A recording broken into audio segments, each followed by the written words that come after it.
Sacred Heart is proud to sponsor Pensacola Histories in recognition of the Daughters of Charity who brought their mission of care to Pensacola over 90 years ago.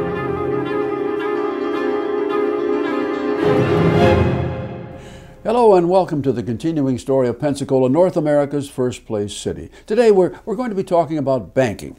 Now, of course, banking is in modern times an essential for the passage of flow of services and goods. But when we began the story of Florida as a territory, well, it was something that they just didn't have. We turn our back to the story, perhaps a myth and a legend, of old Francisco Moreno, who some say operated a banking service with a chest of gold under his bed, and it was he who did the money lending for the area. But once again, that is it. That may be true, it may not, but we give him credit for it anyway.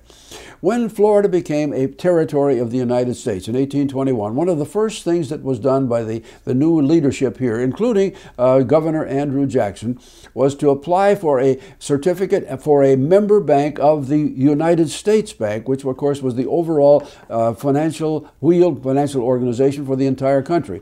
Unfortunately, that request, their appeal for a charter, did not go through, and it would be 12 years before Pensacola got a bank. Now, this whole process went through a series of requests, of petitions that were made by local business leaders.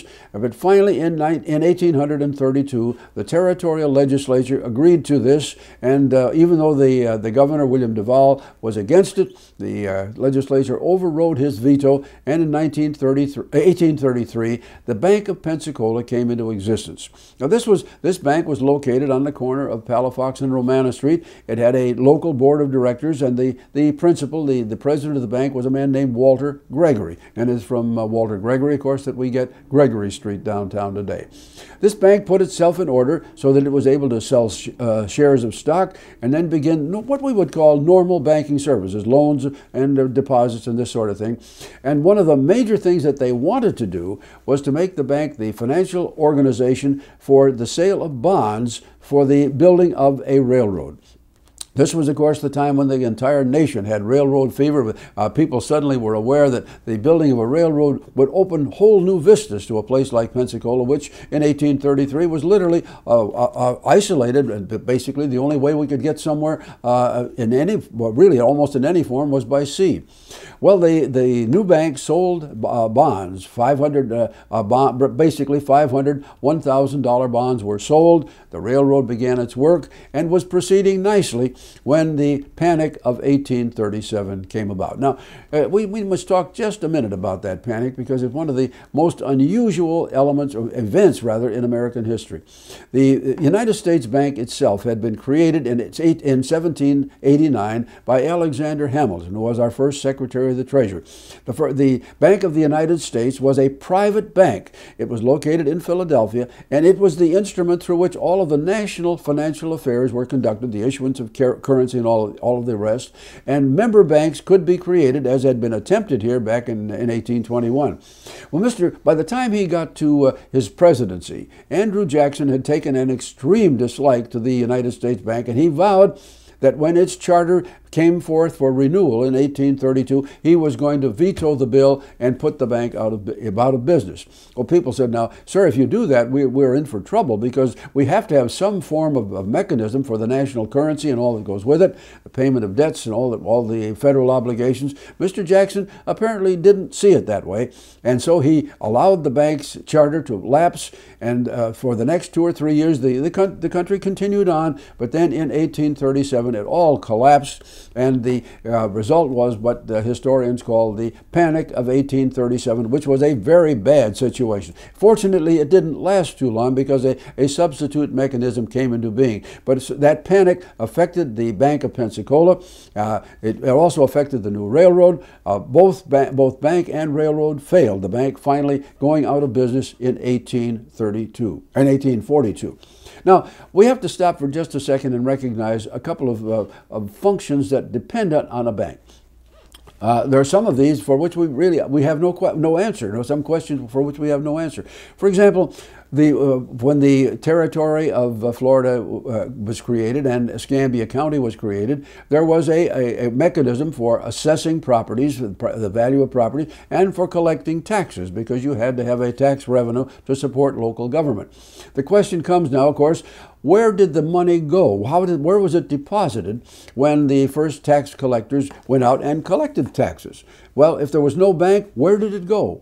Well, some of the current tax officials said, well, they must have put it on the railroad somewhere and taken it off to another city like Mobile. But there was no railroad. So basically, we can only assume that the tax collector must have had some mechanism for burying the money in the ground or something like that, but we just don't know. And of course, the Bank of Pensacola, when it was operational for those 9 years, it would become the depository for these tax funds. But then when the bank ceased to operate in 1842, again, there was no bank, and Pensacola did not have a bank again until 1873. That's more than 30 years later. Well, we'll jump through those years, the 50s and the 60s, and we come to the early part of the 1870s. And of course, by now, beginning with 1870, Escambia County, Pensacola are just in the midst of a great boom, because the lumbering industry has begun. We now have a new railroad running to the north. We now have the beginning of the fishing industry and the naval stores industry. And by the time we reach 1873, a young man by the name of Francis C. Brent has saved enough of his money from his hard work on the docks, and he has joined forces with a friend named Louis Knowles, and the two men create what became known as the Brent Bank. It was just a storefront type of bank. It was a very functional bank, but of course, a bank of that kind in those days was very limited in what it could do.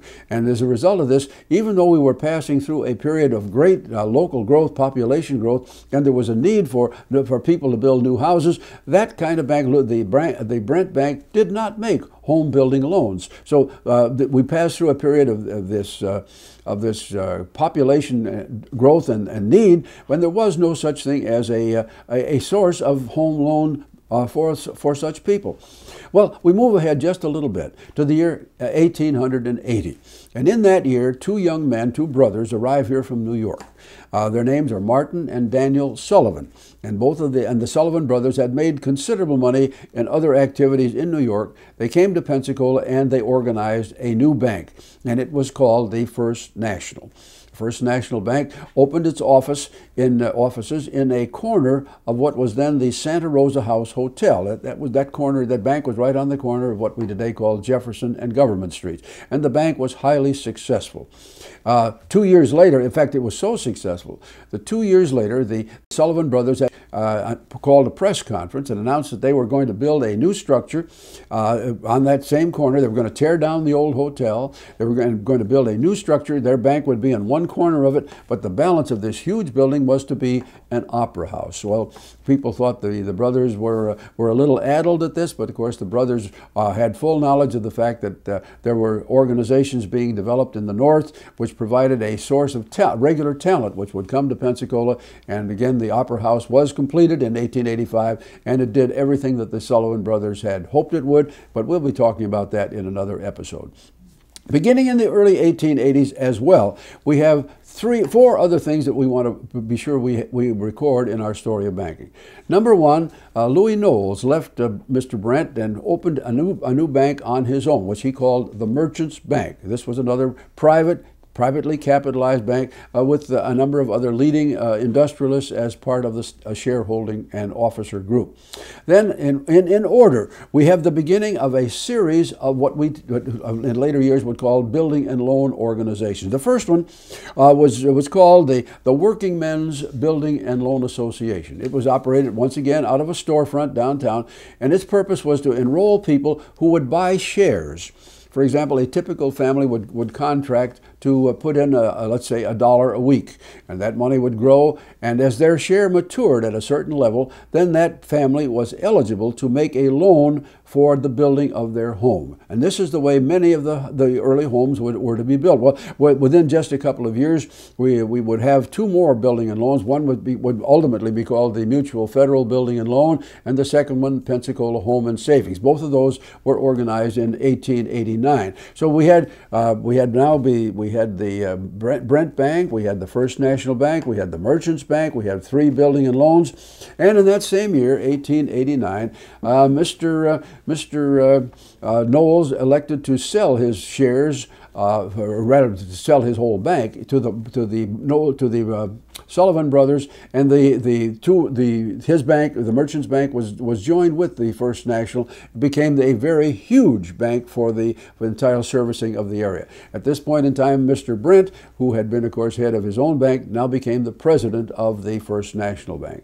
We moved just a year or so beyond that, and we come to the year 1892. And by now, with the merger of Merchants and First National, people around town said, well, we need another bank. We need something else to be competitive. And so a group of some of the leading people, some of them were lawyers, some of them were merchants, some of them were industrialists in lumbering. Their names Robinson, Greenhut, Fisher, Clubs. These were the men who came together, and they created a new national bank, which was called the Citizens National Bank. Now, we have to stop here to make one thing very. We have to stop here and make sure that one thing comes through. In those days, beginning with the time of the Bank of Pensacola, it was possible for a local bank with federal approval to print its own greenbacks. That went out of service with the Bank of Pensacola. But in 1863, during the war between the states, the federal government had passed what was known as the National Banking Act, and this permitted a national bank to issue greenbacks based on their own capital assets. That is basically having the money in the vault themselves. And so, as we talk about the First National Bank and the Merchants Bank, and then of course the Citizens National Bank, each one of these could print its own money looked just like federal money, but of course it had the local address and the signature of the local president. Now, I must stop for just a moment here and tell all our listeners, our viewers, that much of the information that we're talking about today was carefully researched and put together in a very nice little book by a local resident by the name of Philip Pfeiffer. Mr. Pfeiffer put his story of banking in booklet form, about 15 years ago. It's a treasure, and not only does he have all of the data on who the people were that did the work and who were represented to share as business officers, but he also has wonderful pictures of a lot of the money that was the currency that was issued by these banks, and this, of course, would continue on right on into the period up till 1913 when the federal government disallowed this. Well, we move into the period 1900. We come to the year 1900, and by now banking is just flourishing here because business is booming. In the year 1900, the federal census said that Pensacola had a population of about 20,000 people, and we had about 30,000 people throughout the entire county. So by now, we were being served, of course, economically by more banks because there were more banking business to do. And it was in the year 1900 that a group of men, again led by leading citizens, and a man from Dothan by the name of C.W. O'Neill, who put together still another national bank, and this got the name of the American National Bank. Now, by the time we're talking about 1900, the First National had moved out of their original quarters in the Opera House, and that area was vacant, and so the American National Bank moved in and put their headquarters in the space in the Opera House itself. Now with the American National Bank functioning, we have wonderful competition between the banks, and it was very necessary because by the time we get into 1900, the lumbering industry is having further expansion, and we have a number of people who are investing more in the development or hope for development of railroads here, and people are saying, well, we are reached a point now where we're going to have to do more and more to build roads to accommodate the changing traffic that we have in the community. We need more banks because we need more capital to work with. And so by the time we reach the end of the year 1900, that is where things stood.